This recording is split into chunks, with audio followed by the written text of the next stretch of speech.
Soyons clairs dès le départ. La bonté à elle seule ne suffit pas pour survivre dans ce monde. Si tu penses qu'être une bonne personne suffit à atteindre la réussite, tu vis dans une illusion. Et le pire, c'est que tu le sais, même si tu refuses de l'admettre. Combien de fois as-tu ressenti que les autres te marchaient dessus? Combien de fois as-tu bien agi pour, au lieu de recevoir de la reconnaissance, être ignoré ou, pire encore, être exploité? On t'a enseigné que le fait d'être bon suffit, que l'honnêteté et la noblesse sont récompensées. Mais la réalité est tout autre.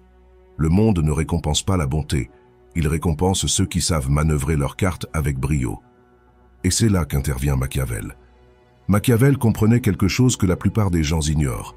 La nature humaine est égoïste, instable et cruelle quand il le faut. Dans Le Prince, il annonçait clairement qu'une vertu dépourvue de ruse est une faiblesse, qu'une gentillesse démunie de stratégie est un piège. Et maintenant, dis-moi, combien de fois es-tu tombé dans ce piège? Réfléchis à ceux que tu admires, à ceux qui ont accompli de grandes choses. Crois-tu qu'ils y sont parvenus uniquement grâce à leurs bonnes intentions? Non. Ils y sont arrivés parce qu'ils savaient agir dans l'ombre quand il le fallait, parce qu'ils savaient que la moralité n'est pas un frein, mais un outil. Il s'agit de savoir quand la montrer et quand la dissimuler. Cette différence sépare les joueurs des pions. Le problème, ce n'est pas que tu sois bon. Le problème, c'est que tu ne sais pas te protéger. Tu crois que les autres respectent les mêmes règles que toi. Mais ce n'est pas le cas. Le monde est plein de prédateurs déguisés en amis, d'opportunistes qui repèrent le naïf à des kilomètres. Et toi, sans t'en apercevoir, tu as été la cible parfaite. C'est ici que Machiavel t'offre une alternative. La gentillesse intelligente. Il ne s'agit pas de devenir un méchant, ni de trahir tes principes, mais de comprendre que la bonté doit s'accompagner d'une compréhension lucide de la réalité. Il s'agit d'apprendre à lire le comportement d'autrui, à anticiper leurs intentions, à savoir quand faire confiance et quand rester sur ses gardes. Machiavel disait qu'il vaut mieux être craint qu'aimé si l'on ne peut être les deux. Et toi, qu'as-tu choisi? Tu as certainement choisi d'être aimé, d'être accepté, de passer pour inoffensif. Mais dis-moi, qu'as-tu obtenu ainsi? Ni respect, ni pouvoir. Ce que tu as gagné, c'est que les autres savent qu'ils peuvent t'exploiter sans conséquence. Car la gentillesse sans force n'inspire pas l'admiration, elle suscite la pitié. Ne te méprends pas, je ne te dis pas de délaisser ta bonté, mais d'apprendre à être bon sans être naïf. Comprends que le monde ne récompense pas la justice, il récompense les intelligents, que la vraie vertu n'est pas la soumission, mais la faculté d'équilibrer éthique et pragmatisme. Machiavel explique que l'image est essentielle. Il ne suffit pas d'être, il faut également paraître. Si tu parais faible, on te traitera comme un faible. Si tu parais fort, on te traitera avec respect. Dis-moi, combien de fois as-tu toléré l'irrespect par crainte de perdre l'approbation d'autrui? Combien de fois as-tu préféré te taire pour éviter un conflit, pour finalement te rendre compte que tu perdais davantage? Il ne s'agit pas d'être cruel, mais d'être stratégique. La clé est de savoir quand agir, quand parler, quand se retirer et quand attaquer. La bonté est un atout quand elle est judicieusement utilisée, mais si on la laisse débrider, elle devient ton pire ennemi. L'erreur de beaucoup de gens bons, c'est de croire que le monde valorise la pureté de cœur. Ce n'est pas vrai. Le monde valorise la puissance, la sûreté, l'aptitude à prendre des décisions difficiles. La gentillesse n'est respectée que si elle est accompagnée d'autorité. Sans pouvoir, ta bonté est sans importance. Machiavel te dirait de ne pas être un agneau dans un monde de loups, de ne pas laisser ta moralité faire de toi un esclave. La vraie vertu n'est pas la soumission, c'est l'intelligence.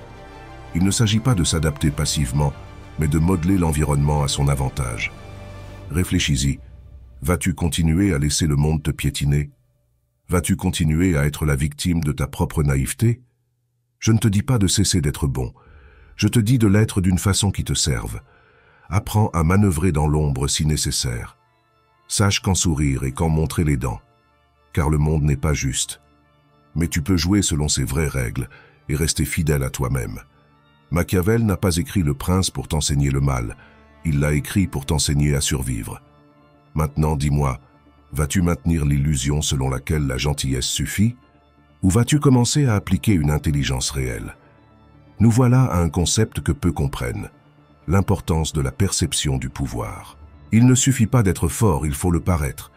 Il ne suffit pas d'être intelligent, il faut le projeter.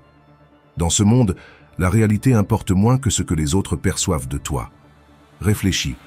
Combien de fois a-t-on vu quelqu'un d'incompétent aller plus loin qu'un talentueux? Combien de fois a-t-on vu un manipulateur réussir alors qu'une personne noble et travailleuse stagne? Il n'y a pas de hasard. Les gens ne suivent pas la personne bonne ou juste. Ils suivent celui ou celle qui a l'air de maîtriser la situation, qui gère son image, qui dégage de l'autorité et qui, même sans toutes les réponses, agit comme s'il les avait. C'est là où beaucoup échouent. Ils croient que la vérité, à elle seule, parlera pour eux, que la compétence se voit d'elle-même. Mais le monde ne fonctionne pas comme ça. Le monde ne récompense pas ceux qui ont raison. Il récompense ceux qui savent vendre leur version de l'histoire. Machiavel l'avait assimilé à la perfection. Il ne s'agit pas uniquement de ce que tu es, mais de ce que les autres croient que tu es. La perception est essentielle. Un leader insécure n'inspire pas confiance, même s'il est le plus qualifié. Un employé qui ne sait pas se mettre en valeur ne sera jamais promu, même s'il est le meilleur. Une personne qui a beaucoup à offrir ne sera pas désirée si elle ne projette pas de la valeur. La clé ne consiste donc pas seulement à être, mais à savoir maîtriser ce qu'on montre de soi. Apprendre à contrôler son image, à créer la bonne impression au bon moment. Ce n'est pas mentir, c'est guider l'attention d'autrui vers ce qu'on veut qu'il voie. Dans n'importe quelle interaction sociale, les gens ne perçoivent pas la réalité brute. Ils la filtrent par leurs jugements, leurs préjugés, leurs émotions. La question est, laisses-tu ces filtres jouer contre toi, ou bien t'en sers-tu à ton avantage? Si tu es gentil, mais que tu parais faible, ils te traiteront en faible. Si tu es juste, mais que tu parais mou, ils te piétineront. Si tu es talentueux, mais que tu parais insécure, on t'ignorera. C'est aussi simple que cela. L'art de la perception sépare ceux qui maîtrisent leur destin de ceux que les autres contrôlent. Nous entrons alors dans un domaine plus obscur, mais indispensable, le contrôle de l'information. Pourquoi ceux qui ont le pouvoir donnent-ils toujours l'impression d'en savoir plus que les autres? Pourquoi ceux qui dominent ont-ils l'air d'avoir un avantage secret? C'est simple. Ils savent à quel moment parler et à quel moment se taire. Les naïfs croient que l'honnêteté intégrale est une vertu, que toujours dire ce qu'on pense ou déballer tout ce qu'on sait est la bonne voie. En réalité, l'information, c'est le pouvoir, et tu ne peux la céder sans conséquence. Machiavel disait qu'un prince doit savoir cacher ses véritables objectifs. Non pas parce qu'il faut être un menteur, mais parce que, dans un monde où chacun cherche un avantage, celui qui en dit trop se rend vulnérable. Apprends à contrôler ce que tu dévoiles, à ne dire que le minimum nécessaire, à entretenir un certain mystère, de sorte que les gens s'interrogent quant à tes intentions réelles. Dès qu'on peut prédire chacun de tes gestes, tu perds l'avantage stratégique que tu aurais pu avoir. Les plus grands joueurs de l'histoire, en politique, affaires, art ou dans n'importe quel domaine, l'ont saisi. Le silence stratégique est aussi fort que la parole. Songe à un individu que tu admires, quelqu'un ayant une réelle influence. Est-ce une personne qui dit tout, qui s'expose entièrement, ou une personne qui laisse toujours une zone d'ombre, qui conserve une carte cachée?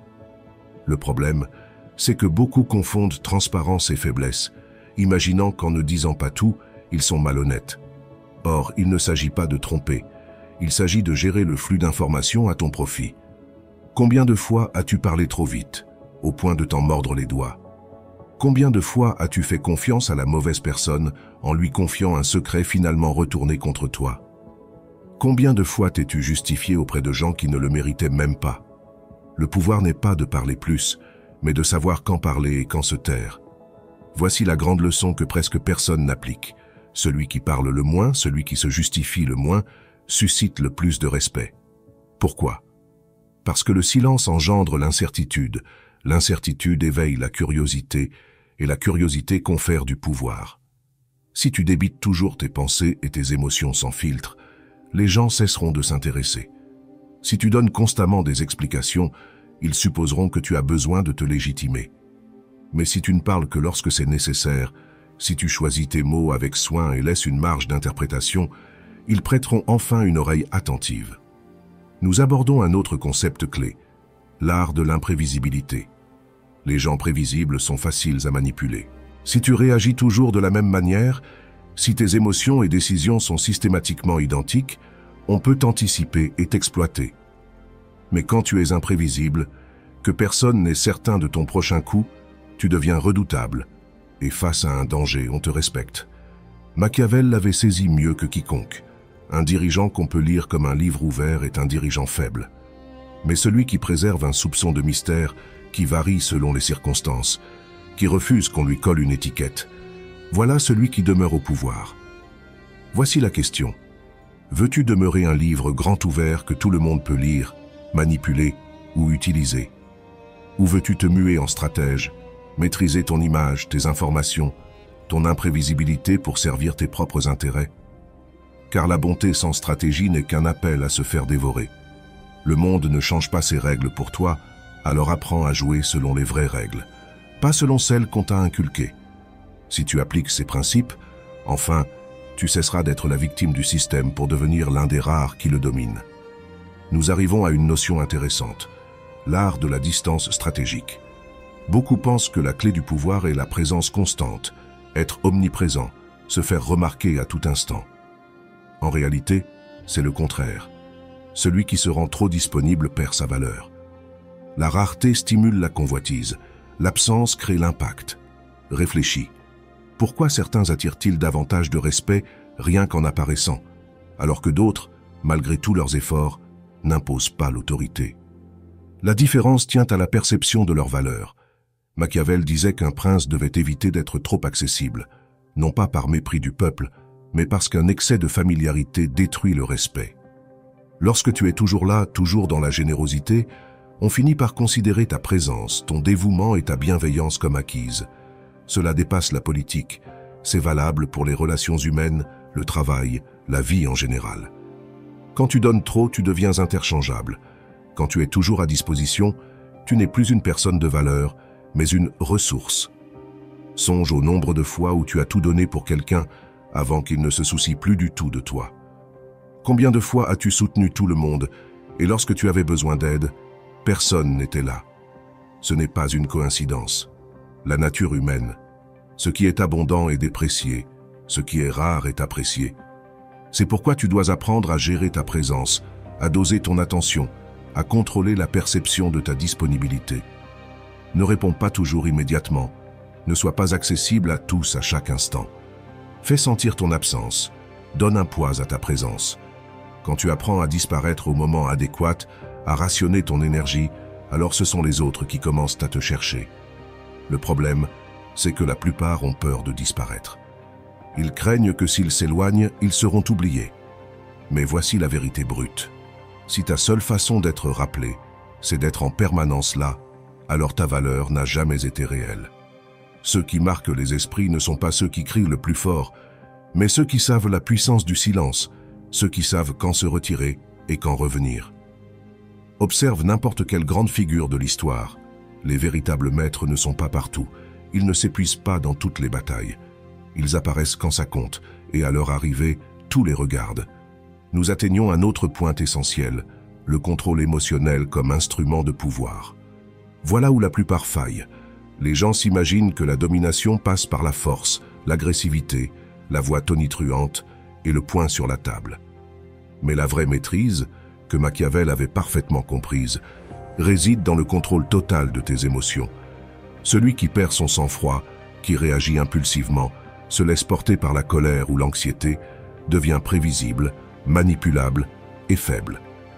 Réfléchis à la dernière fois où quelqu'un t'a fait sortir de tes gonds, l'instant où tu t'es emporté, où tu as réagi sans réfléchir. Qui avait le pouvoir?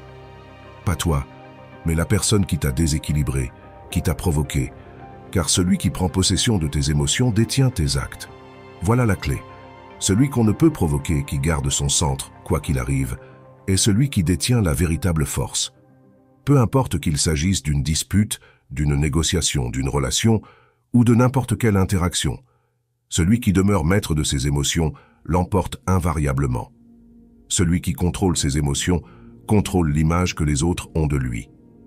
Machiavel est explicite. Un homme avisé doit toujours agir avec sang-froid et calcul. Il ne s'agit pas de ne plus ressentir, mais de ne pas se soumettre à ce qu'on ressent, de ne pas être un animal réactif que tout un chacun peut manipuler. Si tu appliques cela correctement, tu deviens invulnérable. Les autres peuvent tenter de te désarçonner, de te piquer, mais si tu restes immuable, imprévisible dans tes émotions, ils n'ont plus d'emprise. La vérité, c'est que ceux qui dominent vraiment ne sont pas les plus forts physiquement. Ce sont ceux qui conservent calme et discernement, alors que tout le monde autour perd la tête. Nous en arrivons au dernier pilier, la patience stratégique. La plupart veulent des résultats immédiats. Ils exigent la réussite maintenant, le respect tout de suite, le pouvoir sur le champ. Mais Machiavel et les grands dirigeants de l'histoire nous l'enseignent. Le pouvoir véritable n'appartient pas à ceux qui agissent à l'aveuglette, mais à ceux qui savent attendre le moment parfait pour passer à l'action. Le monde est rempli de gens impatients qui agissent sans réfléchir, qui prennent des décisions sans se soucier des conséquences à long terme. En revanche, ceux qui détiennent vraiment le pouvoir attendent, observent, calculent. Pense à un chasseur, il ne tire pas au premier bruit. Il regarde, évalue la distance, attend que la proie soit dans la position idéale. Et seulement à cet instant, il tire. C'est ça, le jeu du pouvoir. Le premier mouvement n'est pas toujours gagnant. C'est le mouvement au bon moment qui l'emporte. Machiavel disait que la chance favorise ceux qui s'adaptent aux circonstances. Ce n'est pas courir dans tous les sens, c'est savoir quand accélérer et quand ralentir. Les gens médiocres réagissent sous l'impulsion, tandis que les stratèges attendent leur opportunité. Alors, je te demande, fais-tu partie de ceux qui foncent tête baissée ou de ceux qui attendent le moment opportun pour frapper avec précision? Parce que dans ce monde, le pouvoir n'appartient pas aux plus rapides, mais aux plus astucieux, à ceux qui savent manier la perception, l'information, la distance, le contrôle émotionnel et la patience stratégique. Si tu appliques tout cela, tu cesseras d'être la victime de la partie pour devenir un vrai joueur. Le monde continuera d'être impitoyable, mais désormais, tu sauras utiliser ces règles. Mais voici ce qui différencie ceux qui se contentent de survivre de ceux qui dominent leur destin. La capacité à être une anomalie au sein du système. Parce que maintenant, tu sais, tu comprends que la simple gentillesse ne suffit pas, que la perception est cruciale, que le contrôle émotionnel est un levier de pouvoir, que la patience stratégique a raison de l'impulsivité et que la rareté rehausse ta valeur. Mais à quoi bon savoir tout ça si tu continues à agir comme auparavant? Si tu veux récolter des résultats différents, tu dois cesser de suivre le chemin traditionnel, non pas pour enfreindre les règles sans raison, mais pour réécrire le scénario. Le gros souci, c'est que la plupart pensent en restant enfermés dans les balises qu'on leur a imposées. Ils suivent les mêmes routines, réagissent comme prévu, se meuvent dans ce qu'on juge acceptable. Or, les gens qui laissent une empreinte qui change la partie à leur profit sont ceux qui osent être imprévisibles, qui introduisent de nouvelles règles, qui font ce à quoi personne ne s'attendait. Le grand secret, c'est que le monde est calibré pour dévorer ceux qui s'alignent docilement. Si tu te plies aux méthodes de tous, tu obtiendras le destin de tous, la médiocrité, l'anonymat dans le flot du temps. Pour gagner, il faut s'extraire du moule. Sois celui qui agit autrement, celui qui ne réagit pas comme on s'y attend, qui garde toujours une carte à l'abri, qui n'est jamais entièrement cerné. Sois celui à qui l'on tend l'oreille lorsque tu parles parce que ta parole n'est pas galvaudée. Quand tu intègres cela, quelque chose change en toi. Tu prends conscience que tu n'as jamais été faible, juste que tu ne jouais pas selon la stratégie adéquate. Tu réalises que si les gens ne faisaient pas attention à toi, ce n'est pas parce que tu n'avais pas de valeur, mais parce que tu ne savais pas la projeter. Or, maintenant, tu sais. Et ce savoir est dangereux, car dès l'instant où tu l'appliques, il n'est plus possible de revenir en arrière. Dès que tu commences à contrôler ta présence, ton image, l'usage que tu fais des informations et que tu emploies le silence comme arme, tu verras le monde réagir autrement à toi. Ceux qui t'ignoraient commencent à te remarquer. Ceux qui te sous-estimaient se demandent ce qui a changé en toi. Et ceux qui te manipulaient redoutent désormais de tenter un coup contre toi. Car tu n'es plus le même. Te voilà quelqu'un qui comprend de quelle façon se trame l'échiquier. La décision la plus importante est ici. Vas-tu utiliser tout ça ou retourner à l'ignorance? Car la différence entre ceux qui s'épanouissent et ceux qui restent à la traîne ne tient pas à la connaissance, mais à l'action. Tu peux en rester là, conserver ces réflexions dans un coin de ta tête, comme des idées intéressantes mais inoffensives, ou tu peux commencer à les appliquer. Le choix t'appartient, mais sache que si tu choisis de faire marche arrière, En continuant ce que tu faisais jusqu'ici, ce sera en toute conscience que tu optes pour l'invisibilité, pour l'ignorance, pour l'oubli. Ou tu peux changer dès à présent, par de petits gestes, par de brèves tentatives. Entretiens un voile de mystère dans tes échanges, réprime ton élan de trop parler, réponds avec calme plutôt que par passion. Retire-toi au moment opportun, observe en silence au lieu de te jeter partout sans savoir. De petites actions qui, avec le temps, transformeront l'image que les autres ont de toi. Et sans que tu t'y attendes, elles feront de toi quelqu'un qu'on ne peut plus ignorer. Car le monde n'a cure de ceux qui existent simplement, il se souvient de ceux qui savent jouer la partie. Maintenant dis-moi, es-tu prêt à la jouer? Je voudrais savoir si tu as compris le message. Écris en commentaire, le pouvoir est dans le silence. Voyons combien parmi vous saisissent vraiment ce que signifie bouger avec stratégie. Et si cette vidéo t'a fait réfléchir, si elle t'a offert un nouveau point de vue, abonne-toi, ce n'est que le début. À bientôt pour la suite, et souviens-toi, ne sois pas un pion du système. Deviens celui qui écrit les règles.